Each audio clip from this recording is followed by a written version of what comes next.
Ancient mysteries revealing the cosmic battle between good and evil. That's what we're talking with David about next on Coast to Coast AM. Welcome back to Coast. David Wilcock with us. David, of course, author, lecturer, researcher. He has intensively researched ufology, ancient civilizations, consciousness science.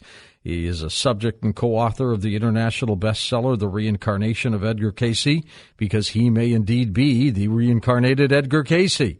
And his latest work is called The Ascension Mysteries, revealing the cosmic battle between good and evil. Here he is, and welcome back to Coast, David Wilcock. David, always a pleasure. Welcome back. Good to hear that you're still using my 12-year-old bio, but better than nothing. It's, you know what? It is continues to just get better and better and better. This book I had in Los Angeles. I knew we were going to do the interview with me in St. Louis, so I shipped it. And the UPS guy called me and said, "Are you sending a suitcase? What is this thing?" That's a big book. It doubles as an effective weapon when needed. Indeed, indeed. So what's new with you? I saw you, luckily, in Denver, where we taped another Beyond Belief episode, but you've hit a home run with this one. I didn't try to throw a glass of water on you this time. No, you were very nice to me this time. How come? Things are going really well. It's very much like akin to giving birth when you have a book like this, and this has been an incredible labor. I concocted this thing as a result of people giving me briefings about the history of our solar system, and it's a very strange story that starts with people that had extremely high technology, apparently some 2+ billion years ago, and they used a material called transparent aluminum and built these obelisks and pyramids on moons, not only all over our solar system, but apparently at least 12 or 13 neighboring stars as well. So this was a very, very prolific and widespread civilization, and then they just vanished. And that's what everybody calls the ancient builder race. And when you start talking to people on the inside, everybody knows about this thing. And I'd never really heard about this before 2014. And then I got this authorized disclosure from the United States government from a high-ranking official who'd worked in both the Reagan and the Clinton administrations. And he gave me all this stuff, and he said, "David, we don't want to put this on the news, so we're going to hand it to people like you, and then you get to put it out there first, and then later on we're going to come in and prove that you're right." Well, that part hasn't happened yet, but I did my due diligence, and I took what they told me, and I tried to combine it with as much scientific research as possible. And ultimately what we're doing is we're charting the history of a refugee group that apparently crash-landed on Earth 55,000 years ago and became what most people are now calling the New World Order. These people apparently do trace themselves back to a race of extraterrestrials that came here. Basically, they got marooned. Their ships, they were in a war, they got shot at, their ships were billowing fire and smoke, and they crashed on Earth, and they didn't have enough techie guys to be able to figure out how to rebuild them to get off the planet again. And nobody came to save them, I guess. Nobody came to save them. In fact, people were coming to kill them, so they had to go and hide. And this is all considered common history. So I really feel, as far out in sci-fi as all this is, I'm really just trying to be a historian. And there apparently are many ET groups that have been refugees here, some of which interbred, some of which did not. And this is really just tracing the one that has the most intrigue for us now because they happen to be running the financial system and a lot of Western governments. Now, David, the intriguing part of this book is the subtitle, as far as I'm concerned, because revealing the cosmic battle between good and evil. Tell me about that battle. We're starting to get into it right now in terms of what I'm describing with this refugee group that crashed here. There's a very interesting process involved in ascension. And ascension, of course, is not just a Judeo-Christian concept. Ascension is something that appears in Islam, it appears in Buddhism, it appears in Hinduism, it appears in Jainism, it appears in Celtic lore, it appears in Irish mythology, Native American spirituality, you name it. 35 different ancient cultures around the world, as you always hear me saying, because this goes back to something Graham Hancock was writing about back in 95. 35 different ancient cultures all talk about ascension. And they all give a very similar setup that includes this idea of a massive cycle of 25,000 years on Earth and that it wraps up at the end. Well, what is ascension? Ascension is ultimately the spontaneous evolution of the human being into a higher form. And if you want to get to what that means, you got to look at things like the teachings of Christ. And I'm not a Christian here. I'm not trying to push one religion. I mean, I have very strong sympathy with Christianity in terms of the core message that it teaches, because I think that message is dead on the money. But I also don't want to disregard the value of other contributions from other teachers. Right. So I think that when we look at this thing, ultimately how loving we are, how kind we are, how compassionate and forgiving we are is the key. And we're in kind of a matrix or hologram in which there are adversarial forces, both in terms of what we would think of as spiritual and in terms of what we would think of as extraterrestrial, in which case they're more flesh and blood based, and also people on Earth who help them, i.e. the New World Order cabal folks. And this battle is very real, and the negative has every incentive to try to keep us enslaved because they actually feed on that. We generate an energy that they use for sustenance. They call it loosh. Loosh? Yep, and it's based on Lucifer. That's where it comes from. Boy. So loosh is what we generate when we have anger, when we have fear, when we have jealousy, possessiveness, competitiveness, stress, pain, depression. All those things that we think of as just stuff that we run into every day, they vitally require it for their survival. And this is where it starts to sound like some cheesy B science fiction movie, and I get that. But I'll tell you what, George, after 20, 30 years of investigation, 20 years of very active being online, you get enough different people that all tell you the same thing, and they can prove that they worked with presidents and their administrations, and they can show you their military paperwork and validation, and they show you pictures of things that they're not supposed to have and documents that they're not supposed to have and so on. And you meet, let's say, 15 or 20 different people like that, and they all start telling you the same stuff. After a while, you got to use Occam's razor, the old philosophical That's right. argument that, it's probably true.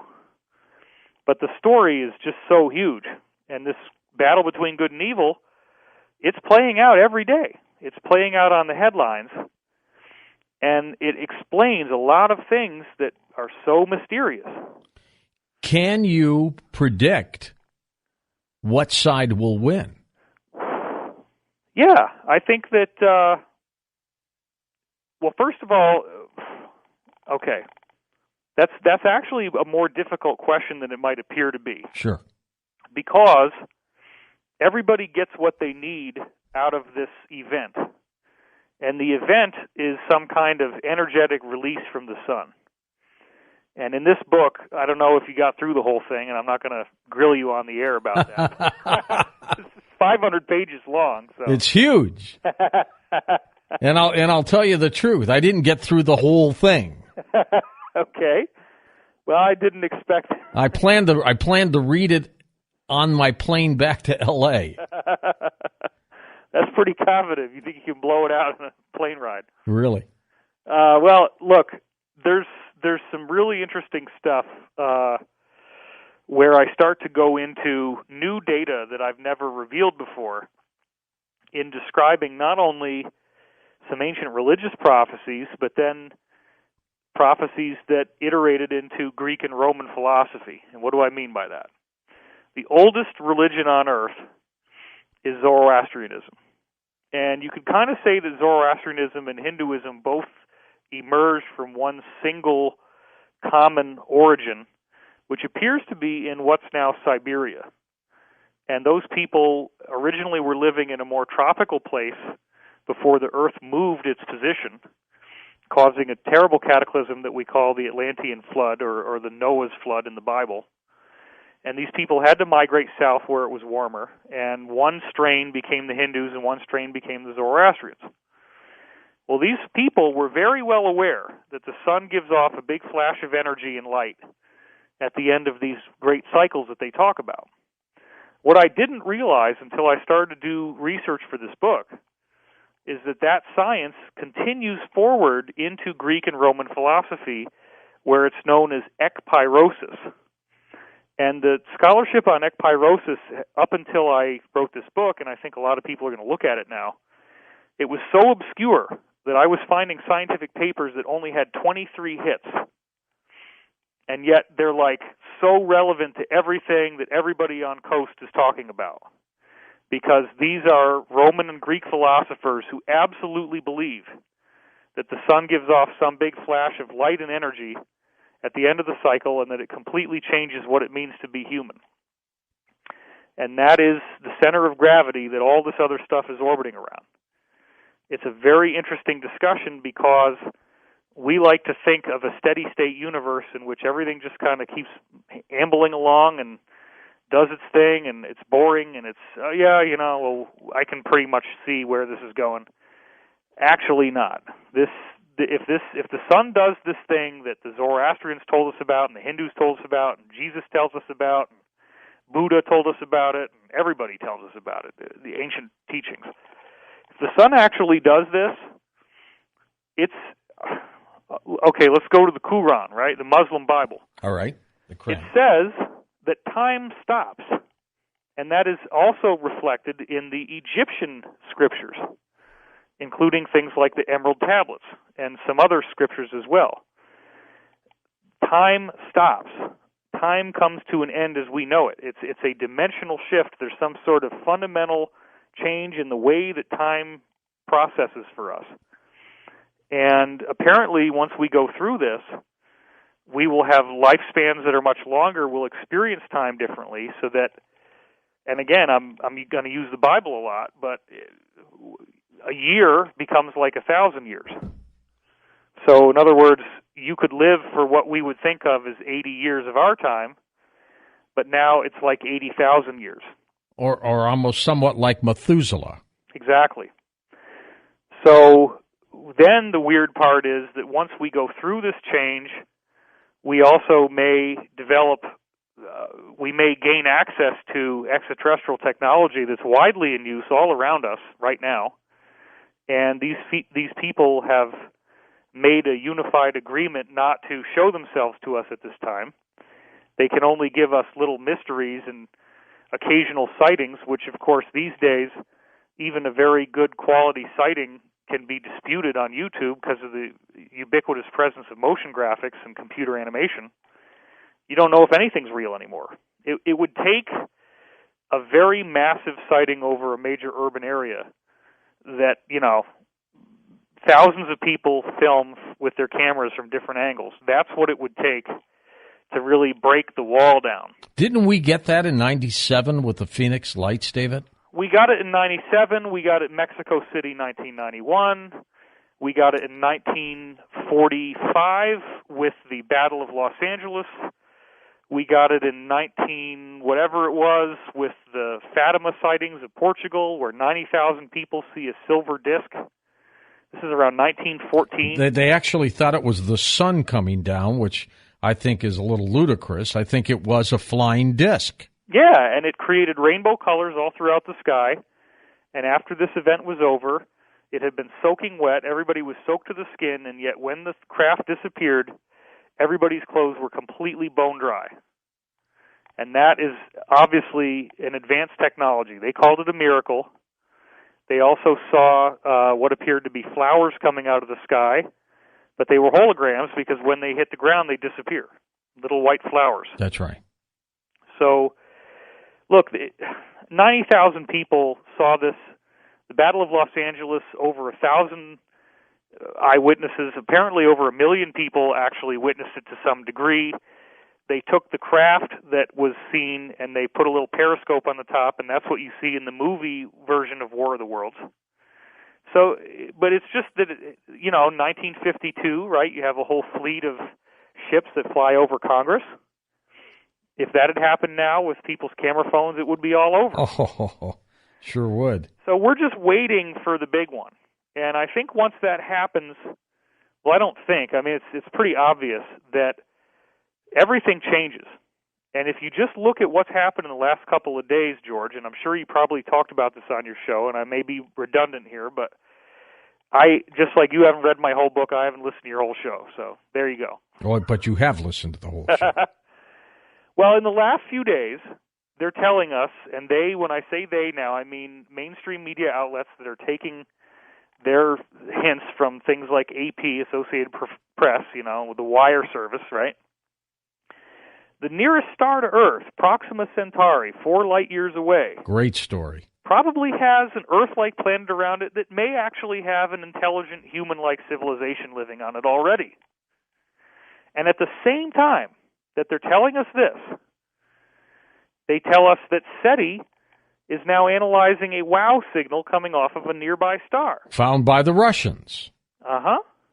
And at the same time that they're telling us this, they're saying, we found some weird physics thing that allows us to get to near light speed with this microwave engine that we can stick on the end of a rocket and then start traveling around the galaxy.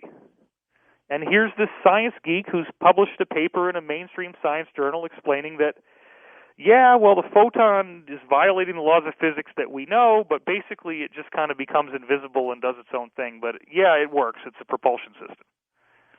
Why are they telling us all three of these things at the same time?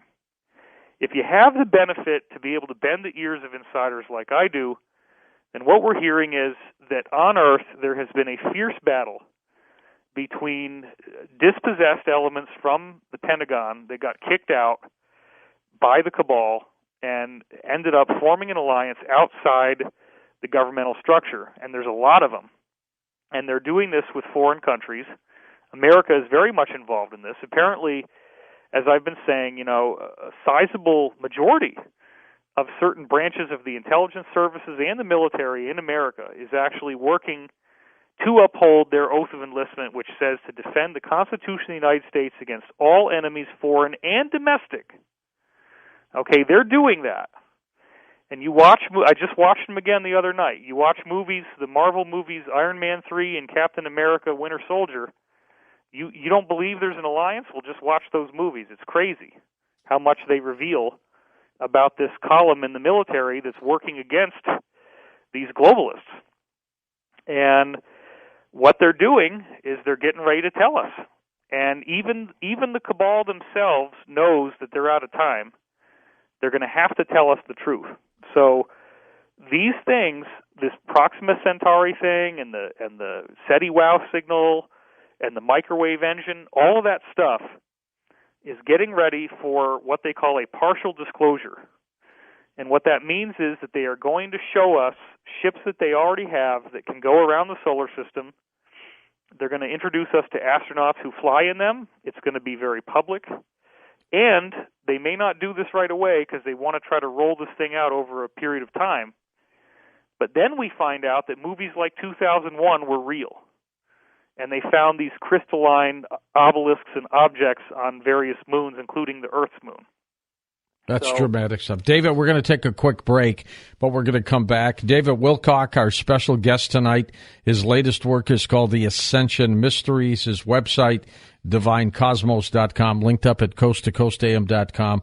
When we come back, we'll continue talking with him about this difference between good and evil. And also, he's got some incredible information of the secret space program.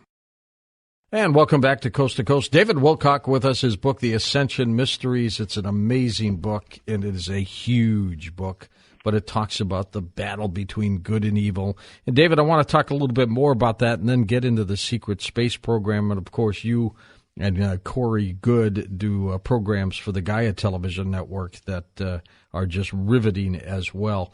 You've been doing this for a long time, but you went through some personal struggles yourself, did you not? Absolutely. The whole first half of the book is a description of that. And how did you pull yourself up from the bootstraps to get to where you are now? Well, in the book, I describe how we are all living. I mean, I was born in 1973. I'm 43 years old now. I grew up in the mass nuclear suicide cult portion of American history. Huh. They could fry us at any time. It's very likely, and there's not a damn thing you can do about it. So just, we had these nuclear war drills at school, which they called an air raid drill. But this is a lot more than an air raid, and, I don't really know what the heck it's going to do when you hide under your desk and cover your head. Not going to work. Mushroom cloud is coming. I know it. Not going to work. It's crazy, right? And then there was this thing on TV called The Day After. And my parents wouldn't let me watch it because, it's so scary. I went down, it was 1983, and I went up and I watched it. I was 10 years old. And I saw the scenes, and I'm like, I don't need to watch this. It was just scenes of mass destruction. The world had been nuked.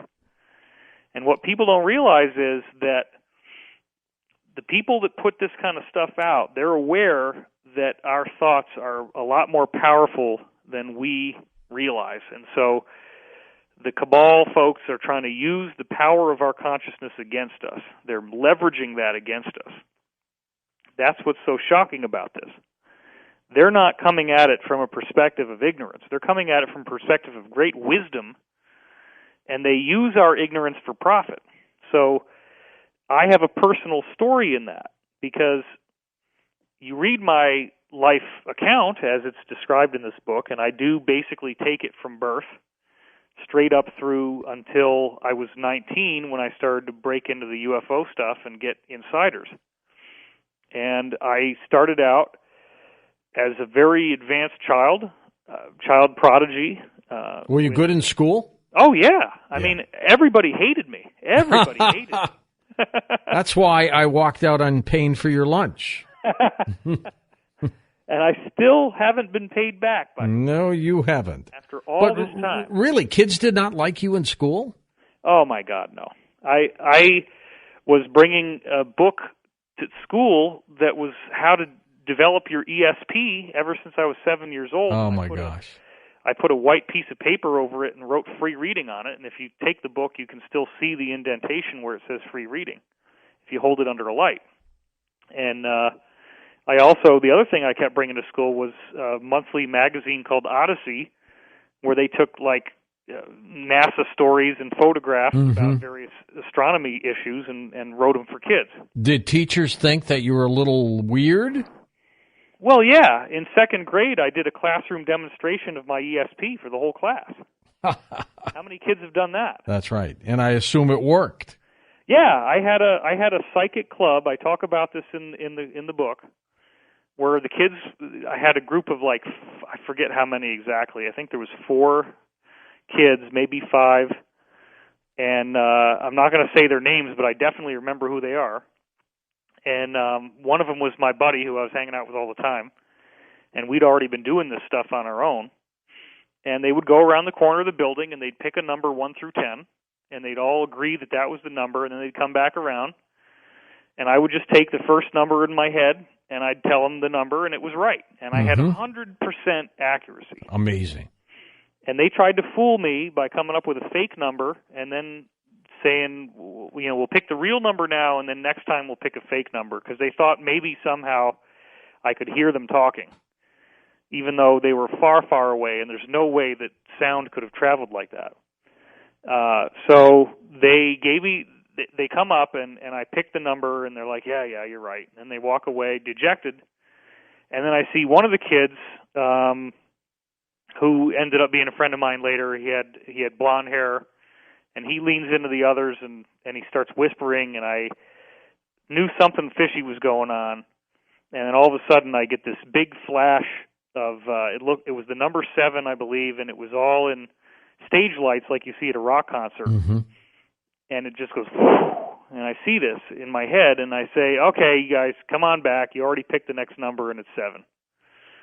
And they were so shocked that instead of being excited about this or doing anything with it, they never wanted to have a psychic club meeting again. The club basically disbanded. Jeez. You were too good. It scared them. Yeah. They didn't expect it. They didn't know how to handle it.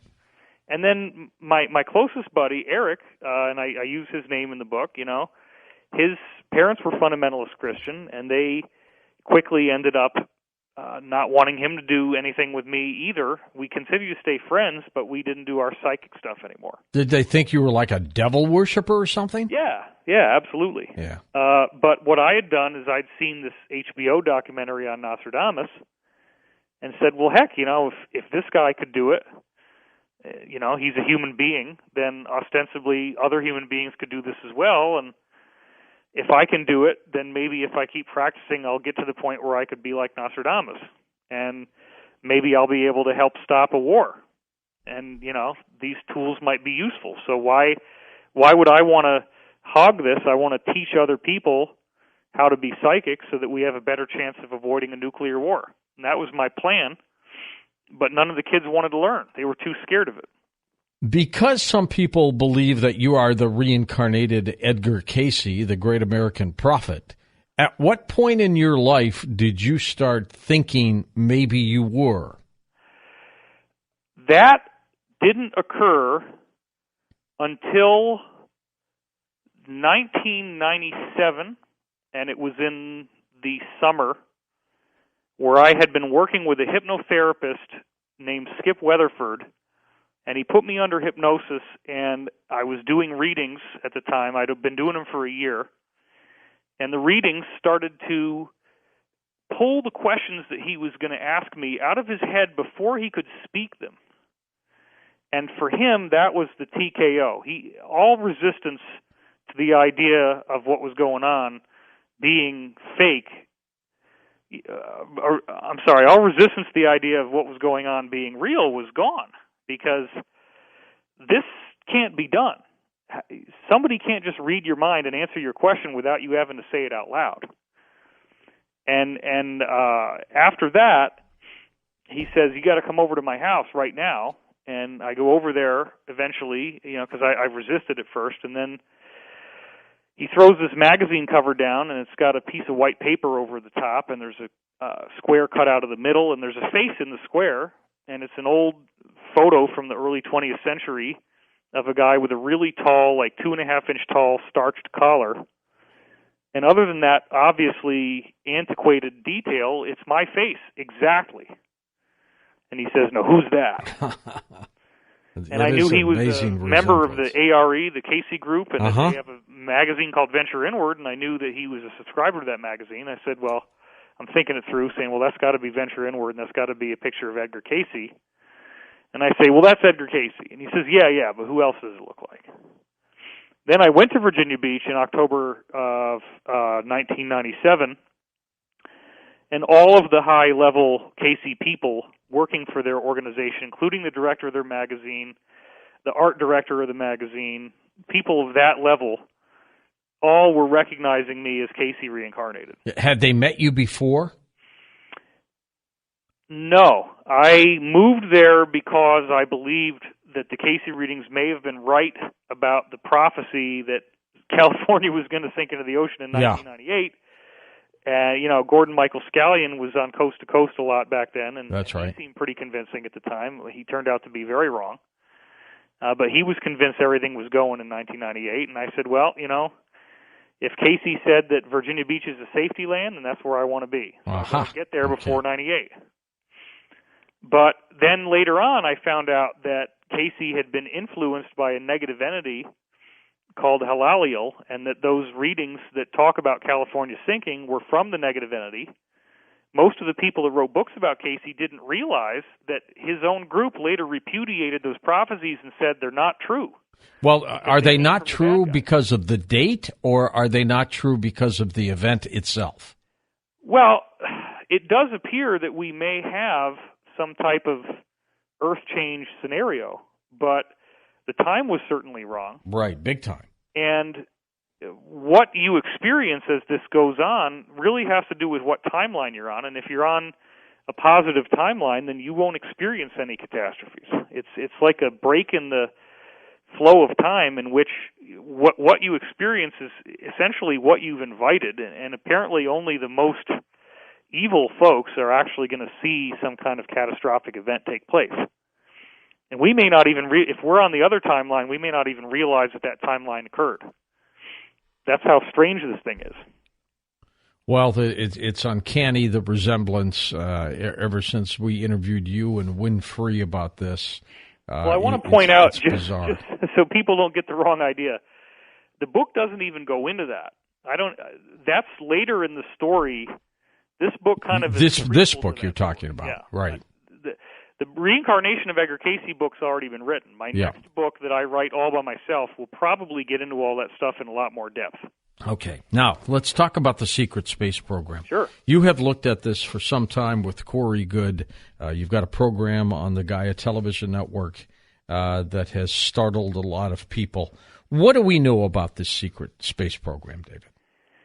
Well, let's go back through time for a little bit, and let's talk about the idea that Atlantis is not the only civilization that rose to prominence on Earth. There's been many, many, many of them. And they rise and they fall. They rise and they fall. And some before Atlantis. Oh, many before Atlantis. Yeah.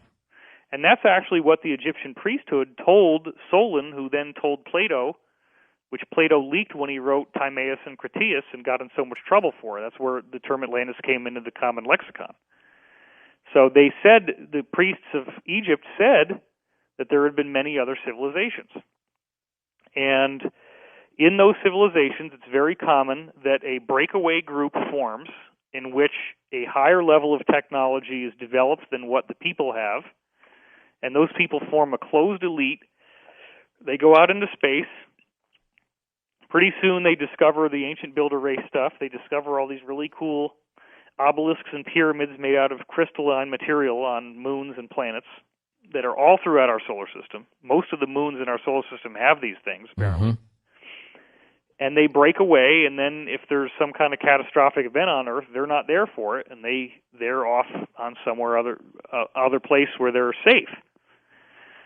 So you have to understand that this idea of a secret space program is way more complex than most people's imagination can tolerate without some coaching, because we are surrounded by dozens and dozens and dozens of different extraterrestrial civilizations that not only visit us, but this is their home, and that's a very important point.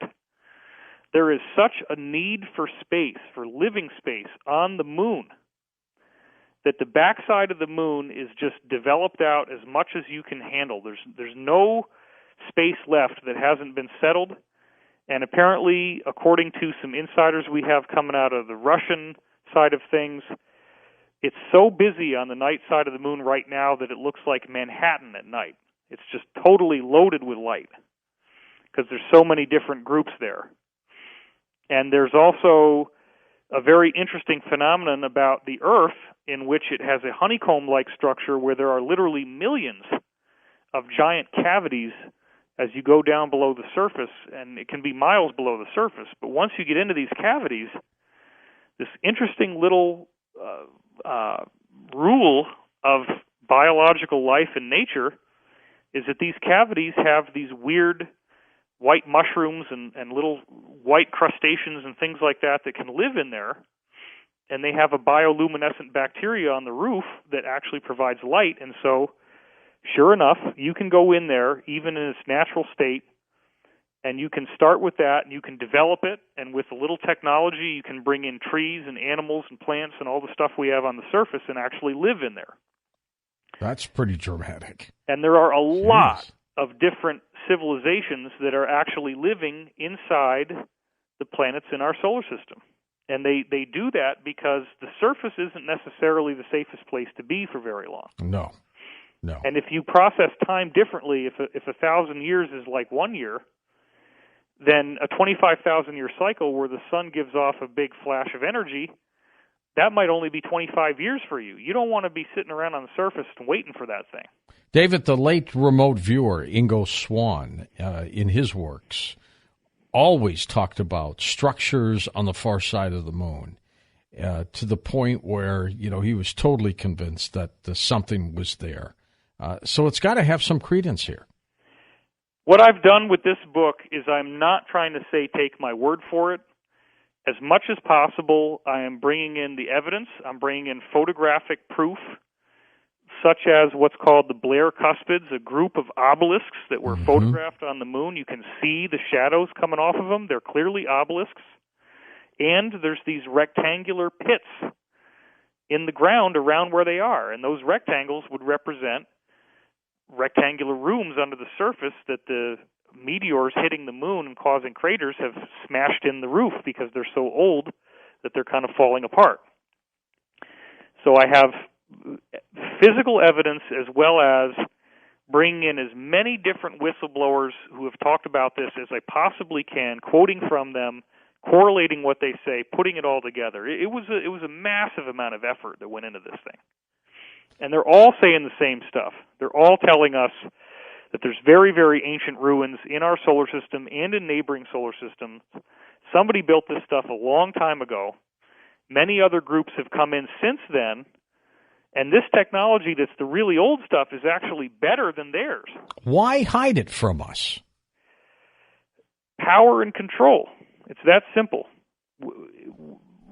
When you are trying to establish yourself as a dominant force, you don't want there to be a bigger alpha male on the block. You want to be the bully. You want to be the guy that everybody pays tribute to, tribute payments as well, pay you for protection. So, to a large degree, running an effective government is being an effective alpha that everybody wants to finance so that he'll protect you. But if you can say, hey, you know what? There's aliens, and we don't have anything we can do against them, and they're just going to come and go as they choose and pluck people off the planet. And that's what's happening. Guys? We got nothing. We can't stop them. That's not going to work out too good, Apparently, recently, the military-industrial complex actually has developed ships that can take down these Draco reptilians, which I'm sure David Icke is going to be talking about tomorrow night. Yeah, yep.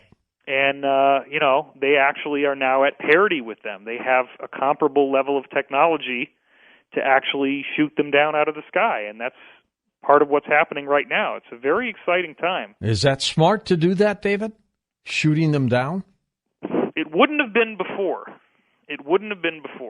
But we're in a very different era now because we are being assisted so that we can go through this change with a minimum of discomfort and without the classic alien invasion scenario or the so-called New World Order takeover where we all get to go camping, and I'm not talking about out in the cabin in the woods. We're going to come back in a moment with David Wilcock. We're going to take phone calls, but also get into the title of his new book, The Ascension Mysteries, and talk more about that and explaining the abilities that we will have as an ascended race. What does that all mean? David's next with us with your calls on Coast to Coast AM. And David Wilcock, our special guest, we're going to come back and talk with him about Ascension, the meaning of his title, The Ascension Mysteries, and we'll take your calls on Coast to Coast AM. And welcome back to Coast, David Wilcock with us and your calls. David, Ascension, tell me what you mean by that, Ascension. Well, I think this is really the focal point of the whole discussion. That's why I called the book The Ascension Mysteries. There's different takes on it, and I don't really push a particular interpretation on my reader, but I do offer perspective on what these teachings tell us. And in the other two books, I really kind of focused on more of a gradual scenario, whereas in this book, I focus a lot more on the data pointing towards a spontaneous scenario.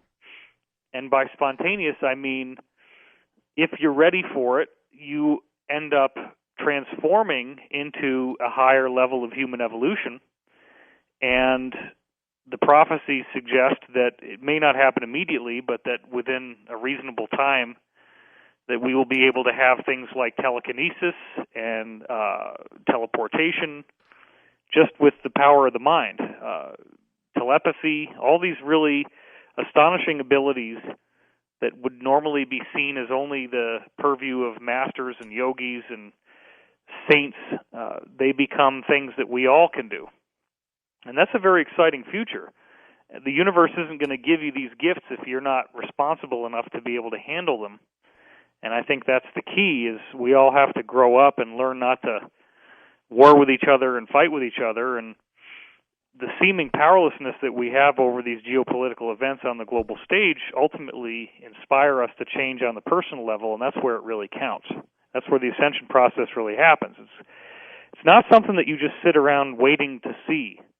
It's very much a daily, active, transformative process involving engaging in your own spiritual work and doing the hard work of learning to love and accept others and forgive them for the things that they're doing, because it's a very challenging, ongoing process.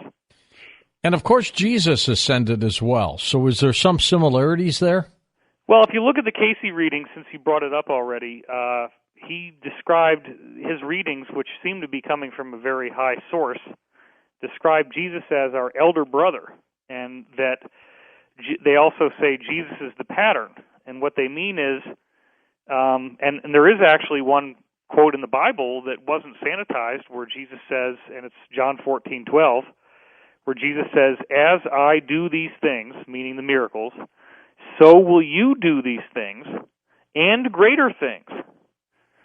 So clearly, he's not the only one that has these abilities, and this notion of a second coming of Christ seems to be not just one messianic figure, as people often describe it, but a variety of people who start to have this happen to them and are then able to do things to dramatically tip the scales on earth in our favor.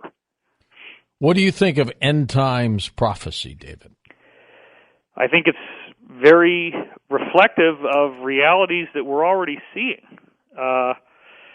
We've had the hottest summer on record. We are having wars and rumors of wars. We're having wailing and gnashing of teeth. We're having mass starvation, droughts, epidemics, financial destitution, all the stuff that if you go back to what the Hindus said about the Kali Yuga, Buddhist end-time prophecy, Islamic end-time prophecy, Christian end-time prophecy, Judaism, I mean, it's all over the place. The Hopi prophecy, I mean, everybody basically described a world that becomes increasingly polarized, where the contrast between good and evil becomes so obvious. And, of course, the New Agers and White Lighters are going to say, oh, there's no evil and you need to just love the evil. But, look, if you get abducted by reptilians and pulled into the galactic slave trade, I don't think you'd be saying that there's no evil.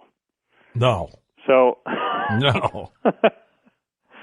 There are some real things that we have to contend with, and in the greater sense, the spiritual teachings tell us that this is all a big hologram, and it's all identity, and there's only one identity, which is the creator of the universe, ultimately, and we're all iterations of that in our own way, with only, we do have free will, but ultimately how we treat others is how we treat ourselves.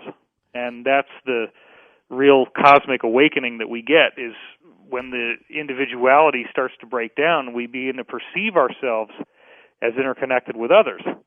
That's growing up. That's maturity. That's ascension. Ascension is realizing that we're not separate people, and what we do to others directly affects us. And you claim that we have extraterrestrial DNA in our system. Absolutely. That's a widely held notion in the insider community, and there's also poignant data in the real world that validates that. We found very bizarre skeletons with elongated skulls all over the planet, everywhere from South Africa in the Boskop area to Omsk, Siberia. You see these people in the Egyptian pharaohs, in the sculptures and paintings and carvings of them. You see them in Peru. There's a variety of skulls that have been found in Peru and Bolivia and Brazil and these other places that have those characteristics. When I was at Contact in the Desert, we had Brian Forster there, and he's now saying that those skulls are being medically analyzed, and they don't have the same number of fissures in the skull that ours do, and they have odd characteristics. Well, guess what? Those people were here. Most of the time when you find these skeletons, they're given honorable burials, clearly showing that they were people of public prominence. And it's very likely that they did interbreed with us. And therefore, to hear it from the insiders, we are a very hybridized human race. There's a lot of different DNA that has been mixed together to make us who we are today. And that's part of why we are so spring-loaded for ascension, is a lot of this DNA is like hot-wired for ascension. We're actually much more capable of ascending than most other races would be in terms of how fast and how powerful we will be once it happens. All right, let's go to the calls international line. Jillian in Markham, Ontario in Canada. Hi, Jill. Go ahead. Hi, so great to talk to you and David. Great. Thanks, Jillian. Yes, I'm wondering how we can help the ascension. I have friends that are going on raw vegan diets, and they say they're getting incredible amount of abilities because of this, cleaning out their body. And if you've heard of this. Yeah, I did the vegan diet for 7 years, and I ultimately had to let go of it. I think that's a very important step in the right direction. My diet now would be considered paleo, and there are going to be whole groups of people that are up in arms when I say that, because veganism is like a religion. But I want to point out that the reason why you get such a payoff from doing it is that there are all these, what they actually call, and this is from guys that were in the Illuminati acting as whistleblowers who told me this, there are several different things in our regular food supply that they call weapons systems. And that would include citric acid as a preservative. Citric acid is extremely toxic. If you have it in its raw form, it has to be considered a hazardous material. Refined sugar, which is in so many things, all the corn syrup and all that stuff. MSG, which can show up as hydrolyzed soy protein, monosodium, all this kind of stuff. Then also, I don't know, there's so many. Wheat, you just can't eat wheat at all. It's very bad. Of course, corn is genetically modified. Dairy is really bad. So when vegans go vegan, they don't have dairy anymore. You're not getting all the growth hormones and all the weird stuff that they inject into the cows these days. So yeah, that diet will help you. What I do is I have a diet that has ethical meat blended back into it, but it has to be very high quality, where the animals are treated well, they're not put into any type of uncomfortable conditions. And so that makes my choices very limited. So my diet is still predominantly like a vegan, but I also use very high-quality protein sources at times. Have you always watched what you eat? No. I was very overweight from about 5th grade up until maybe the end of 10th grade. Really? Yeah, and that story of my weight loss and how I got over that when I was 16 years old is in the book. Yeah. Were you chubby overweight? Oh, yeah. No, I weighed 225 pounds at 5'9". Jeez. So, and that was not healthy. No, you weren't on the football team, were you? I had the moobs and the spare tire and all that. Oh my gosh. A heavy kid. And you've done your metamorphosis, David. Back in those days, nobody else was, and so I was the fat kid, and I got bullied and teased mercilessly for it. Back to the cabal for a moment. Would you say the cabal is the evil part of the good evil? I would say they're an aspect of it. The cabal ultimately is controlled by negative extraterrestrials. The main group that's controlling the negative extraterrestrials would be the Draco reptilians. They also have other groups that they are dominating that are extraterrestrial as well. But then the Draco actually have a god. They worship an AI, and the AI is ultimately controlling the Draco. And what we find out from many other extraterrestrial races is that the AI is ultimately what we would think of as Satan or Lucifer, and it's this force that will use biological life forms to do its biddings. Those forms end up getting injected with nanites that basically take over their body. You get super lifespan, you get super healing capabilities, you get super expansion of your mind, but you've lost your soul. And ultimately what the AI does is it destroys all biological life. And it seems that whatever this thing is, it exists in the spiritual form, but it cannot take flesh, because if it does, it's subject to judgment. And I know that sounds very Christian, but this is how it's been explained to me by some very high-level whistleblowers who identify as Christian, but they also work for the government. So there you have it. All right. Let's go next to Thomas in La Jolla, California. Hey, Tom, go ahead. Thank you for taking my call, George. Sure thing. And great interview tonight, David. Thank you, Tom. David, I wanted to ask you about, people, the cabal travels between the stars with hardware, but isn't the poor person's method of travel, isn't that through portals, through megalithic sites, power spots, power mountains here on the Earth? It's as if the Earth is riddled with portals that directly connect us to the universe, to other star systems, to other planets. The Native American traditions talk about portals at power spots such as Mount Shasta, Cuchama, here in the San Diego area, and even in power spots, in the Southwest, etc., in England, in France, in Asia. These power spots connect us directly because they are portals. You go to the power spot, whether it's Giza Plateau, Göbekli Tepe, Baalbek, etc., Stonehenge, and at certain times you can step through into another world, another star system. And I was wondering if you would comment on that as opposed to hardware, spacecraft, that maybe the techniques of travel between the stars are already there, existing as portals all over. Yeah, sure. I mean, I could do a 2-hour dissertation easily and only do a basic outline to answer your question. So let me see if I can do an elevator version. In 2 minutes. Yeah. The new book, Ascension Mysteries, is essentially a companion volume to my original book, The Sourcefield Investigations, which is a cosmic encyclopedia, has over 1,000 academic references. And I do get heavily into portals in both of those books. The new Ascension Mysteries book has a lot of stuff on this. But to go back to Sourcefield for a minute, what we're ultimately dealing with is sacred geometry that appears as resonant fields in the gravitational field, actually. So they're like waves in gravity, and they're invisible, but they exert force, and they actually shape the continents and the mountain ranges and the undersea volcanic ridges on Earth. And there are all different levels of geometry depending on where you're looking, and it's when they cross, because they all rotate at different speeds, and that's geometry inside the Earth as well as geometry in the alignment of the planets.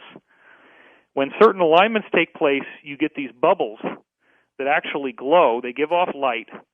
And if you happen to go inside one of those bubbles, you could portal. But the question is, can you control where it's going to go?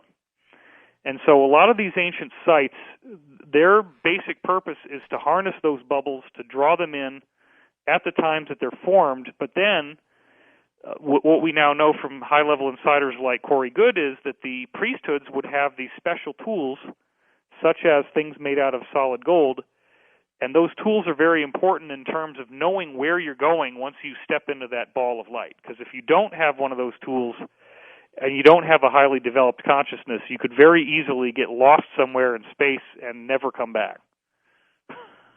Remember the movie Contact with Jodie Foster, okay? I had lunch with the guy that wrote that movie today because he's working on my new film. Really? Bring that up, yeah. How about that? Yep. Talk about synchronicity. I mean, we're 3 weeks away from finishing Convergence. Thank God, finally, after all these years. It's taken you a long time, but it'll be worth waiting for. Yeah, and we got a bunch of financiers lined up who want to work with A-list screenwriters, and they want to do disclosure films, and so things are looking really good right now. Good for you, David. Did he talk a little bit about Contact and what he meant by that wormhole for travel? An incredible propulsion system. Yeah, that is essentially, he didn't know, let's just put it clearly, he didn't know that this was based on truth. And we talk a lot about why did she see an apparition of her father, even though it clearly was some other being that was not her father. And that this is, and he says, this is how it's been done for billions of years. That's right. And they're looking for the same thing we're looking for. Yeah. And that's just a very accurate reflection of what's really going on. Jim is working on another film with a major UFO personality. I can't say who it is yet because it's, you know, these things are governed by proprietary agreements. Of course. Speak about them, but I'm just really excited that he's doing my film. And I mean, we did not plan this. It's really funny that you would bring that up because I literally just I had to take a big bite out of my schedule and drive down to Santa Monica. We had lunch at True Food Kitchen. And I had the salmon, and he had the salmon, and we had our little drinks and talked about the film, and basically, you know, sealed up all the plot details. And he thinks that this could be one of the best things he's ever written. So, coming from the guy that wrote Contact, that's pretty exciting. That is exciting, David. David, give out your website, and where can people get the big book, The Ascension Mysteries? Sure. I have two websites now. One is divinecosmos.com, DIVINECOS. That's the one you've had for a while, right? Yeah, and the new one is Wilcock, DWILCOCK.com, and that's where I'm giving people Ascension updates that might be too sensitive for me to put out on a public website normally. So there's like an email sign-up on that one. Okay. I also, of course, have the new book that's come out. It's in audio form, it's in Kindle form, and it's also in hardcover. However, this week, up until I guess September 6th, if you're thinking about buying it at all, right now is the time to do it because it costs less and it ensures that we get on the bestseller list. And that's important because we're trying to get this thing into mainstream credibility. If I'm lucky, I'll be able to announce very soon one of the most famous rock stars ever on Earth is going to be endorsing my book with a tweet and a picture of himself holding it, and we've been talking about this. I was on the phone with him for 2 hours the other night. I hope he does it. I think he's going to, and that will be great. Is his first name Tom? No. All right. We're going to come back and take final calls with David Wilcock on Coast to Coast AM. On our next Coast to Coast program, Doc Wallach joins us for the first couple hours from criticalhealthnews.com, followed by David Icke. So you don't want to miss that show. We shall be back in a moment. And welcome back. Our final segment with David Wilcock as we talk about his work, The Ascension Mysteries. David, how long have you been working on this book? Wow. I guess the initial disclosure of this grand story of the cosmic history of our solar system, which I've only barely touched on so far, came to me in August 2014. But it was essentially informing work that I've been doing in terms of studying whistleblower testimony and talking to them myself for 20 years. So everybody wants to know, what do your insiders say? What's the deepest intel you can give us? And in my other two books, I tried to satisfy the skeptics who only want things that are scientifically provable, whereas in this book, I really just come out with all of the insider stuff. So it's like full disclosure in the book, and I try to map on the science to it as much as I can, and the extraterrestrial archaeology we see on various planets and moons, and all that stuff fuses together. So I think people are going to say this is my best book. It's certainly going to be the most sci-fi and interesting in terms of its scope and the depth. I'm very pleased with how it's turned out. So it's at least 20 years in the making, really.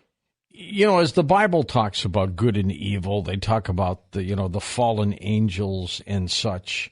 Do you think that really happened, or were we talking about extraterrestrials? Fallen angels are extraterrestrials, as far as what these government officials are telling me. Yeah. And, they might have their own agenda. They might not be entirely truthful, but I tried to take their words and put them to task, and there is a lot of evidence that there was an extraterrestrial civilization here on Earth, of refugees that did in fact crash land and had these elongated skulls, 300 IQ, larger brains, that they took over various continents that they landed on all over the planet and formed kingships and royal bloodlines, and that in fact some of them are still here, and apparently they exist in certain places where they wear these elongated hats, certain cities or cities within nations. And it's a very contentious subject, but there are whistleblowers who I describe in the book, like Karen Hughes, who had somebody that met with leaders of the financial system, and one of these guys had a very strange elongated skull and very piercing blue eyes. All right, let's go to anything like a regular person. Let's go to the final calls here for you, Mr. Wilcock. Let's go east of the Rockies. Don in Augusta, Georgia. Hey, Don, you're up with us. Go ahead. Thank you so much. Tonight's topic is great, and y'all doing a good job. I can't agree with you more about what you're saying about fear being used as a way of controlling and manipulating people. I think when somebody's under stress or in fear, they can't use their abilities. And I noticed when I quit watching the mainstream news so much, I get all my news from George, and I quit drinking fluoride and some other things, my paranormal abilities just went through the roof. Absolutely. I can read people's minds and think clear, and I think I've been in fear my whole life, worried about getting in an accidental nuclear war or some kind of event, and just, if I can get this fear off my back, I can use my abilities better. Well, once you get rid of that fear, then you're no longer providing these negative entities with the food supply that they're using our planet as a farm for. That's really the bottom line, as crazy as it sounds. They live on fear, don't they? They actually do. They feed it, they grow with it, they nurture it, and everything else. And one of the contentious points is, why would a loving God create a universe this way? And the answer is that the hero's journey, the struggle between good and evil, is written into the cosmic nature of the universe itself. And I really go into that in my second book, Synchronicity Key, go into all the details about Hollywood screenwriting, and that every movie is basically the same hero's journey story. And you have to have a villain. And so the villain is given an incentive to do evil because they require it. And they either have the option ultimately of going positive, or else they essentially dissolve back into the pure energy of the universe. So you can't stay evil, but you can choose that path, and you can get power from black magic, and it really works. David, why was the God of the Bible so evil? And let me rephrase that. I can't say evil, but so aggressively mean about things. Specifically, you would be referring to Yahweh in the Old Testament. Right. And this is an area where the Law of One goes into detail about it in saying that Moshe, or Moses, was originally in contact with a positive entity, but because he was doing psychic parlor tricks and having people say, hey, man, take your staff and turn it into a snake, and he said, sure, check it out, that he ultimately lost his positivity from that, which again is contentious. It's a very contentious subject, but this is what the Law of One says, that the negative Yahweh was able to, it wasn't actually named Yahweh at all. It took that name, and that's the angry God of the Old Testament. The angry God of the Old Testament is a Draco. And so you're going to see all of this Draco type of stuff that it's saying and doing, like I will smite thy firstborn, and I will bathe you in blood, and all this kind of crazy stuff. Isn't a Draco a reptilian? Yes. And didn't they also confuse the Draco as the devil?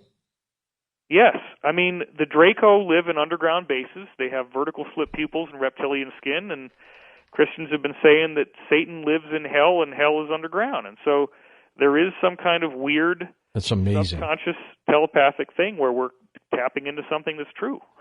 West of the Rockies, Wayne in Tacoma, Washington. You're on with David Wilcock. Wayne, hi. Good evening, gentlemen. David, I wanted to ask you if you think that the psychic abilities that you have can be achieved by people, perhaps maybe men's of people or something that can tap into other things, like Dr. Doom teaches, his program. Remote viewing, yeah. I believe that, intuitive ability, I just want to say this at the outset. I don't think that I have any special DNA or special power. I was fortunate enough to get into this and start reading books on how to develop ESP when I was 7, and I began practicing the exercises. And it was only after I practiced the exercises that I had my psychic club and that I did classroom demonstrations.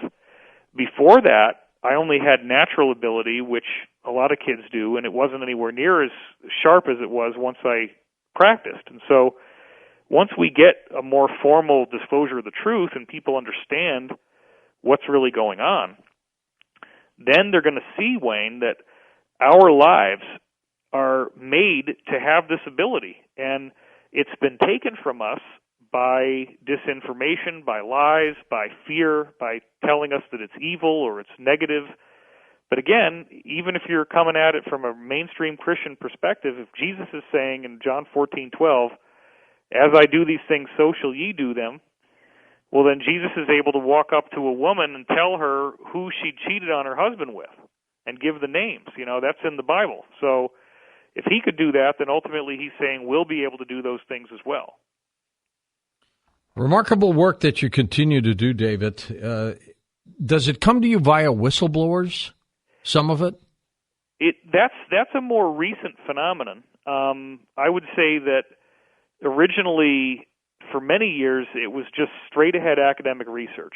And as a kid, I was doing a lot of academic research. I was reading books all the way back in 5th grade. I read a book from Francis Crick on DNA not being possibly random at all, but that it had to have been a divine design. I read a book called Body Language by Dr. Julius Fast when I was in 7th grade. It fascinated me because it talked about the subconscious and how it reveals itself in the way that we hold our bodies. I was reading books on lucid dreaming when I was a junior in high school, shamanism, all this kind of stuff. It was only later on when I found out that NASA knew that extraterrestrials were real since its inception and had been covering it up, that I began to very deliberately seek out people who had this knowledge. And for many years, I couldn't find them. And I was just a blogger writing stuff on the Internet back at a time when you basically had to have like a doctorate to be able to make a website. And I was lucky enough to get in early, and so people started to come to me because there really was nobody doing this back then. Very few people. And over the years, I built up a cadre of insiders who have impressive credentials. Many of them have come forward, others have not. And I just have tried to synergize everything they say together, both on Cosmic Disclosure and in this new book. I'm so excited. It's a major relief for me to finally be able to just tell the truth. And I'm not concerned about what the skeptics are going to say because I didn't write this for them. Without the fallout. Yeah, I mean, I've done 2 books that prove that I can show you. I mean, look, people wanted to give me an honorary PhD for the first book, just the first half of the first book, because you only need 120 to 150 references for a PhD. My first book has 1,000. Second book has over 600. The third book has something like 300. So, multiple PhDs worth of research in there. That's why I got, 2 shows on Gaia. That's why I'm on Ancient Aliens all the time, just like you are, George. We're, I don't know about you, buddy, but I mean, everywhere I go, people are like, oh, man, there you are. It's crazy what's happened in my life, especially in the last 6 months. It seems like everywhere I go, I'm now getting recognized. Everybody wants a photo. And I think that's just because I've done hard work, just like you have, George, for a long, long time. And I've just stayed in the game. It pays off. It pays off. It just took off. You're getting the information. Let's go to Dennis in Idaho. Hi, Dennis. Thanks for calling. Hi, guys. Hi, gentlemen. George, you Hi. amaze me with your knowledge about how the God of the Bible is depicted there as like a monster. It's a long, big discussion. You were spot on. George, I have a question for you first, the star of our show, our main guy, you and Tom. And then, David, I want to ask you a question about ascension, share something with you. Okay. Yeah, my first question to you, George, it's great hearing your voice. You guys are wonderful tonight. your new book. I want to know about it, and where should I buy it? Okay, very quickly, Night Talk. It's available at Amazon.com. It's the cheapest way. So you just go in there and type in 2 different words, Night Talk, and the book will pop up, and you can order it that way.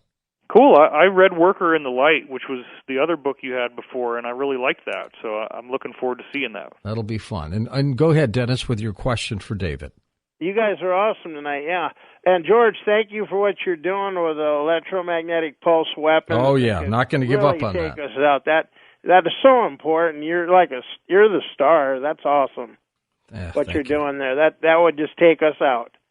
So you're really doing something for all of us Americans. That's great. Thank you. David, my question to you, sir, you're amazing. I've studied reincarnation. I studied the world scholar, Dr. Ian Stevenson. Oh, yeah. He's great. Yeah.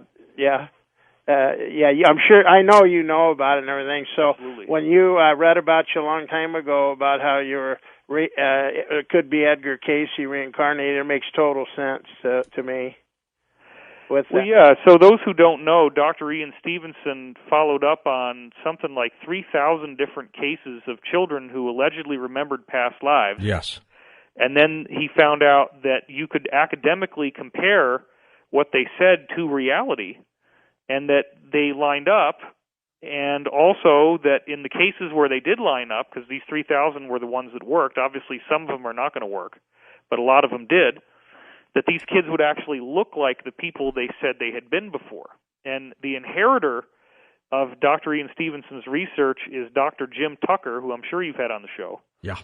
And he has now used police forensic face matching software to prove that people who are genuine reincarnations of someone else have such a strong facial similarity that they could literally be charged with the crime that they committed in a past life.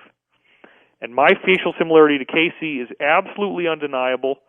It's been verified by multiple experienced portrait artists, by an orthodontist, by many different people who have credentials. And we have this weird thing with the astrology where it's the only time in 127 years after Cayce's death where my planets line up so well with his. I had to be born when I was for that to happen. The likelihood of the face match and the astrology coming together, we've calculated it as many billions to 1 against chance. It's just very unlikely that anything but the reincarnation hypothesis could be a factor in this. Let's go to Tom in Maryland. Let's get a couple more calls in here before we are done. Hi, Tom. Go ahead.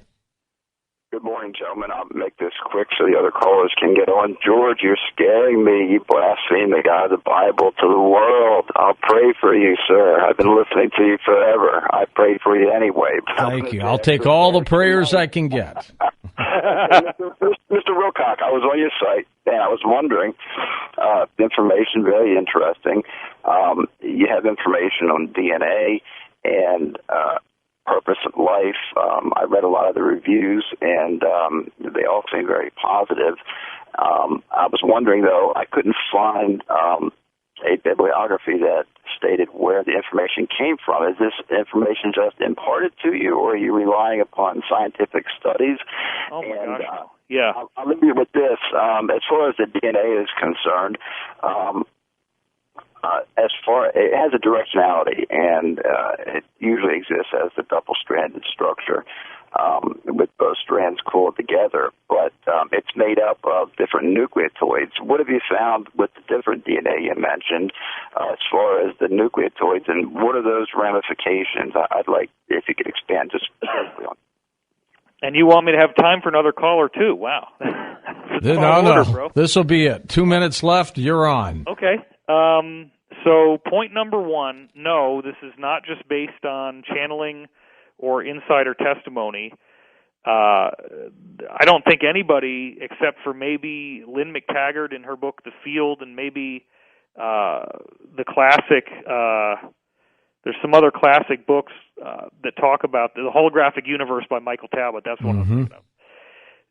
Hardly anybody's done as much academic research as I've done into DNA, and it's all based on science. And I will also point out, I have strived as much as possible to use references where if you buy the ebook, you can go into them and click on the links and read the website yourself.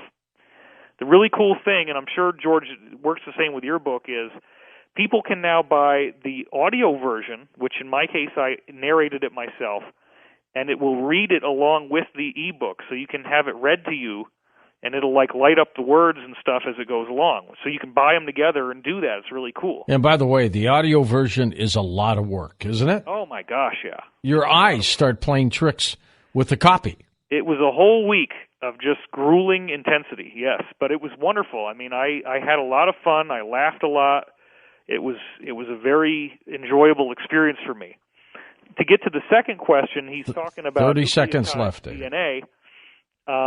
We are, in fact, I'd like to refer back to the movie that I was in, Sirius, and I think, George, you might have been in that too. Yes, I popped in. Yeah, you were in there. And we, in that movie, described this little corpse that was 6 inches tall, humanoid, but with a very large skull, in which some of the top geneticists in the world tested it and confirmed that it had 10% anomalous DNA. And clearly, that alone is dramatic. David, thank you. We're out of time. The Ascension Mysteries by David Wilcock. For Dan Galante, Tom Danheiser, Lisa Lyon, Lex Lonehood, Sean Ladesseur, Stephanie Smith, Greg Bishop, Chris Borelson, George Knapp. I'm George Norrie, somewhere out there on Coast to Coast AM. We'll see you on our next edition. Until then, be safe, everyone.